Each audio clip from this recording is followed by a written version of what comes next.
Continua il nostro percorso nel territorio circostante a Val Grande. Infatti voglio continuare in questa mia rubrica a parlarvi di cittadine che sono raggiungibili dalla nostra struttura di Val Grande e oggi voglio parlarvi di Este.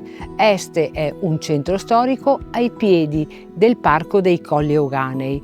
È particolarmente rinomata perché conserva ancora la cinta muraria con le sue 12 torri, però da visitare nella cittadina di Este è il Castello Carrarese. Continuando poi il nostro percorso possiamo fare la visita al Museo Archeologico Nazionale che conserva ancora i reperti delle antiche popolazioni venete.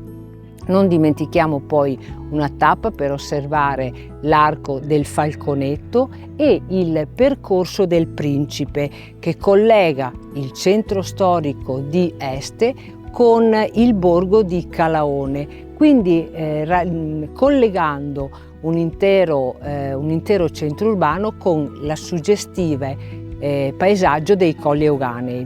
Voi che cosa conoscevate della cittadina di Este? Secondo voi ho tralasciato qualche particolare angolo, qualche monumento che valga la pena essere visitato ad Este? Se sì, io vi chiedo di scriverlo qui sotto.